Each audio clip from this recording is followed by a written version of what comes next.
布列塔尼位于法国的最西端，是一个被大西洋和英吉利海峡环绕、充满魅力的半岛。这片土地以其狂野的自然风光闻名。这个地区拥有在法国独树一帜的文化认同，其根源深深植基于塞尔特传统与神秘的传说之中。布列塔尼人大规模移民潮始于19世纪中叶，当时的布列塔尼正遭受严重的农业危机与人口过剩之苦，而巴黎则处于工业转型的全盛期。随着火车铁路开通，成千上万的移民，他们通常只会说布列塔尼语且身无分文，纷纷涌入巴黎蒙帕纳斯车站。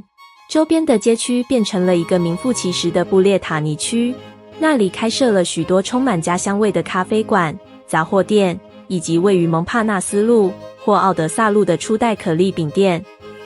第二次世界大战后出现了第二波重要的移民潮，但此时移民的背景已有所改变，新来者越来越多人进入公共行政部门工作。大巴黎地区估计约有上百万布列塔尼后裔群体，过去的社会标签已转化为文化自豪感，这在每年于巴黎第15区举办的布列塔尼节，或是法兰西岛各地频繁举行的 Festnas 中展露无遗。今年是第15届布列塔尼节，照例在巴黎15区市政府前举办。我们来了解这个节庆如何呈现布列塔尼的面貌。Bonjour, est-ce que vous pouvez vous présenter d'abord? Oui, écoutez, notre association Paris Breton organise et est l'organisateur de la fête de la Bretagne depuis la 15e année. Alors, nous sommes deux coprésidents, Jean-Jacques Jaffredo et moi-même, France Briand, qui nous partageons donc dans un premier temps le programme musical et les expositions et conférences. Quelles sont les missions de votre association? Alors, les missions, c'est de faire connaître la Bretagne, de permettre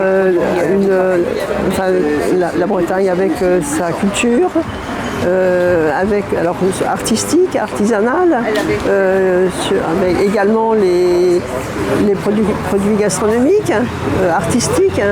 Vous avez ici par exemple un peintre qui présente ses toiles. Très variées, et puis la musique bien sûr qui a une grosse place.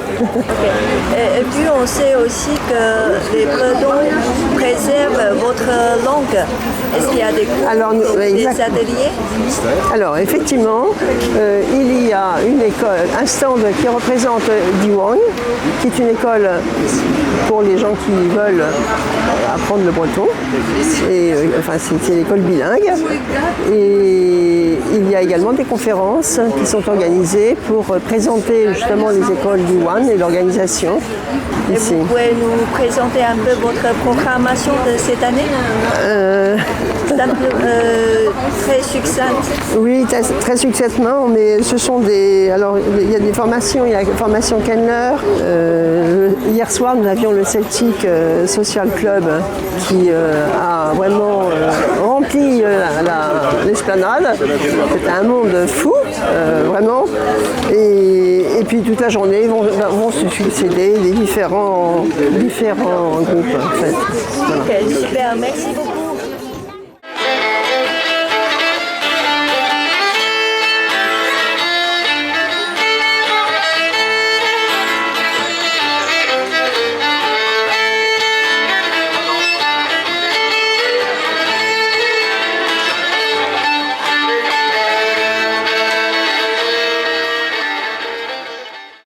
Bonjour monsieur. Bonjour. Vous faites partie des exposants de la fête de la Bretagne. Oui. Qu'est-ce qui vous a motivé d'exposer vos produits? Ce qui m'a motivé à me présenter les produits, c'est parce qu'on est là pour présenter la Bretagne. Oui. Et forcément, nous on fabrique du chouchen, qui est la boisson celte de préférence. Donc vraiment une boisson très typique de la Bretagne. Et donc forcément, on a été obligé d'être présent pour présenter nos produits au 15e. En fait, pour les Taïwanais, je viens de Taïwan. Oui. On ne connaît pas cet alcool. C'est un alcool? Alors c'est un alcool très faible en degré d'alcool, puisqu'on est à 14 degrés, c'est comme du vin. Oui. La particularité, c'est qu'en Bretagne, par exemple, On a par exemple, qu'est-ce que j'allais vous dire? On a des produits comme ceci, comme le Shushan Dragon Rouge ou autre, c'est du vin de miel. On est dans une région où on n'a pas forcément assez de soleil pour avoir des raisins, des vignes. Bon, avec le réchauffement climatique aujourd'hui, ça va peut-être un peu changer, mais à l'époque, il n'y avait pas ce réchauffement climatique, et donc du coup, on utilisait ce qu'on avait comme moyen. On n'avait pas de raisin, mais on avait du miel. Et donc, on assemble l'eau et le miel qui partent en fermentation. Ça devient de l'hydromel, mead en anglais. Et ensuite, on fait une vinification, c'est-à-dire on va le faire vieillir en fût de chêne. Et suivant le fût de chêne qu'on va utiliser, ex-bourbon, des whiskies, ou ex-vin rouge de France, ça va nous donner des produits différents. Et c'est un produit qui va permettre de faire suivre un repas complet, de l'apéritif jusqu'au digestif, en passant par les plats. C'est régional, et c'est même depuis très très longtemps, puisque à l'époque c'était les druides qui le fabriquaient. D'accord. Donc c'est historique. C'est historique, complètement historique. Oui. Merci beaucoup. Merci à vous. Bonjour monsieur. Bonjour. Est-ce que vous pouvez présenter votre stand? Alors, je suis un biscuitier, je fabrique des gâteaux bretons, la crème de caramel et tout ça. Et notre spécialité, c'est le Queeneman. Donc le Queeneman, c'est un gâteau, c'est une pâte à pain avec du beurre et du sucre dedans. Il y a un pliage et c'est un gâteau spécialisé en Bretagne. Voilà. Est-ce que vous savez l'invention de ce gâteau? Alors ce gâteau a été créé à Douarnenez, c'est un accident. C'est un boulanger qui a créé ce gâteau à Douarnenez parce qu'il a tout mélangé, la pâte à pain, le beurre et le sucre. Et ça, il a sorti le Queeneman. Et Queeneman en breton, Queen ça veut dire gâteau et en mande c'est beurre. Voilà, gâteau au beurre. C'était un accident. C'est un accident. Comme beaucoup de belles recettes sont des accidents. Et autrement, on fait de la crème de caramel qui a été médaillée au Salon de l'Agriculture, au Salon international de l'Agriculture à Paris cette année. Donc voilà. Et c'est un produit, c'est une pâte à tartiner qu'on met sur les crêpes, sur les gaufres, sur les desserts. Donc voilà. Oh bah super, ça me donne envie. Merci beaucoup. Merci.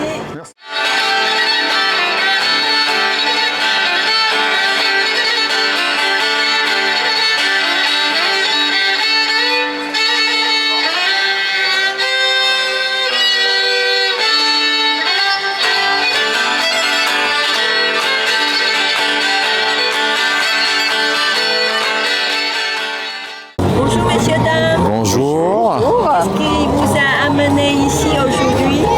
Comme tous les ans, on vient en fête de la Bretagne. Vous êtes breton? Moi, je suis né en Bretagne, oui. D'accord. Voilà, nous on a une maison en Bretagne, donc voilà, et très intégré dans la culture bretonne depuis longtemps. 15 ans. Ouais, tout à fait. Ouais. Que tous les trois, on a fait de la danse bretonne, on assiste aux fêtes bretonnes. Voilà. Donc c'est une fois par an? Ici, oui, une fois par an. Voilà. Ouais. Et en général, vous ne pratiquez pas la danse en dehors de la fête? Alors moi j'ai beaucoup pratiqué puisque j'étais aussi dans un cercle celtique qui va danser tout à l'heure d'ailleurs. Voilà. J'ai participé, donc j'ai fait beaucoup de danse, de concours. Super. Et moi j'ai fait beaucoup de fest-noz. Voilà. C'est le plaisir de danser. Oui. Mais sans les costumes. Voilà, pareil, j'ai fait de la danse bretonne aussi. J'ai assisté à des fest-noz. Voilà, donc c'est parti vraiment de la belle ambiance bretonne.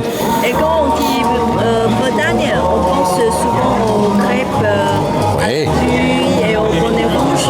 Et pour vous, c'est quoi la vraie culture bretonne? Alors les crêpes, oui, ça c'est sûr. La pluie, non. Il pleut de moins en moins. Il fait très chaud en ce moment en Bretagne.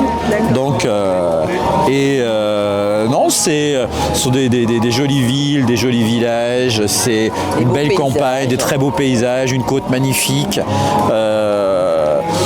Vraiment, non, c'est vraiment l'une des plus belles régions de France. Franchement, là, c'est vraiment vrai, de très très beaux endroits, sur le plan patrimoine, sur le plan culturel. Il y a tout finalement pour passer de très bons moments en Bretagne. Ouais. Et c'est une histoire aussi. C'est une vraie histoire. Une vraie histoire, puisqu'elle a été longtemps indépendante du Royaume de France. Voilà. Donc il y a une vraie histoire très ancrée dans les populations. Voilà. Parce qu'elle a été rattachée à la France seulement au XVIe siècle. Donc une longue histoire avant. C'est ça qui est bien. Et c'est un pays très ouvert aussi, puisque c'était toujours un pays d'immigration. Ouais. Donc très accueillant. Très ouvert. Voilà, une région très accueillante. Il n'y a pas encore des Taïwanais là-bas. Ah. Mais renseignez-vous, il y a peut-être des fest-noz à Taïwan. Ouais, tout à fait. Il y en a partout dans le monde. Puisqu'à Taïwan, il y a des Bretons. Ouais, parce que on savait qu'il y avait des Taïwan en Asie, des fesnos en Asie du Sud-Est, qu'il y en avait au Cambodge en particulier, qu'il y avait des fesnos aux Philippines. Ouais, tout à fait. Non, c'est vrai que puisque les Bretons sont allés partout, hein. Donc c'est pour ça. Ouais.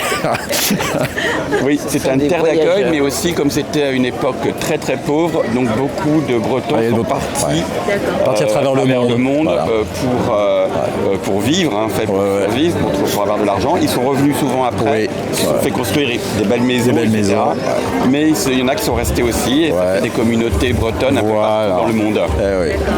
Ok, donc ça relie à ma deuxième question, parce que on a l'impression que les Bretons ont la fierté à toute épreuve. Et d'où vient ce lien fort à votre racine? Parce que ça a été longtemps, en effet, comme le disait mon ami, ça a été une région pauvre à un moment. Et puis, elle est devenue une région très prospère. Donc les gens sont contents que la région réussit. Puis en plus, la culture bretonne, qui à un moment avait disparu, elle est revenue à partir des années 60 du XXe siècle. Et donc la musique, la danse, les costumes, tout ça c'est revenu. Et partout en France, il y a des fêtes comme à Paris, hein, parce qu'il y a beaucoup de Bretons qui sont installés à Paris. Ce qui fait que, non, c'est vrai qu'on est content d'être breton, d'être d'origine bretonne, ou d'aimer la culture bretonne. Ouais. Et puis à une époque, quand même, la culture bretonne a été un peu martyrisée par la République, parce qu'il était interdit, par exemple, aux enfants de parler le breton, c'était très mal vu. Voilà. Toutes des choses comme ça, être breton, c'était très mal vu. Donc il y a eu en contrepartie un mouvement de réaction contre ça. Et maintenant, ça marche bien. Vous avez traversé une période difficile ensemble. Et ça crée la solidarité. Voilà, alors c'était il y a longtemps. Hein, c'était vraiment entre les deux guerres mondiales. C'est vrai que là, c'était difficile. Il y a beaucoup en fait de Bretons qui ne pouvaient plus apprendre le breton. Et c'est vrai que maintenant, il y a même des écoles en Bretagne où on peut apprendre le français et le breton. D'accord. Voilà. Super. Bonne fête. Merci. Bonjour monsieur. Bonjour. Qu'est-ce qui vous a amené ici aujourd'hui? J'ai quelques racines bretonnes et je voulais montrer à mon fils un petit peu cet espace parce qu'il y a des danses bretonnes normalement. Et je sais pas pourquoi là ça n'a pas commencé, donc on était venu voir ça ce matin. D'accord. Vous cherchez quoi comme nostalgie ici? Ouais, c'est un peu ça. Non, mais il y a une bonne ambiance chaque année. Enfin, moi, je suis venu l'année dernière surtout. Et bon, avec le petit, ça fait une sortie sympathique. Et puis, il y a la nourriture évidemment. Donc les crêpes, les galettes, ça c'est toujours facile. Voilà. Et on dit souvent les Bretons ont une fierté à toute épreuve. Ouais. Pour vous, d'où vient ce lien fort avec la racine? Je sais pas, j'avoue que je sais pas. Moi, je suis pas né en Bretagne. Moi, c'est ma maman qui est née en Bretagne. D'accord. Et pour moi, la Bretagne, ça a toujours été un refuge, un endroit où on était. Je sais pas, là où on est, à côté de la mer, c'est une terre assez sauvage. Et voilà, moi, j'ai pas de racines plus profondes que ça, quoi. C'est juste. Voilà, c'est juste ça pour moi. Ouais. D'accord. Et vous parlez un peu le breton? Pas du tout. Mais je lui chante des chansons bretonnes, mais je connais pas exactement les paroles. Voilà. Non, mais c'est super, vous gardez quand même un petit lien, ouais. Okay. Merci beaucoup. Je vous en prie.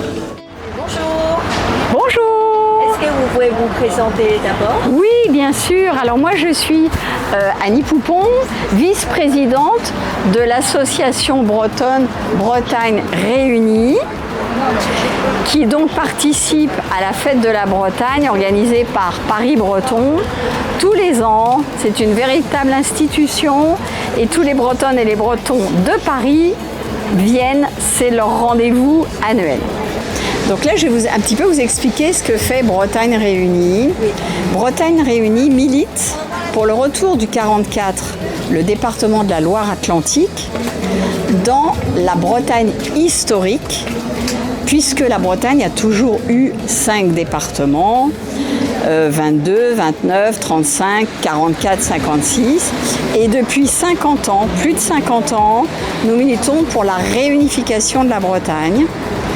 Pourquoi? À titre culturel, bien sûr géographique, puisque ça a toujours été le cas, la Bretagne a toujours eu 5 départements, et surtout économique, bien sûr, faciliter aussi les liaisons ferroviaires, et c'est une demande importante des Bretonnes et des Bretons pour retrouver la Bretagne historique, tout entière exactement.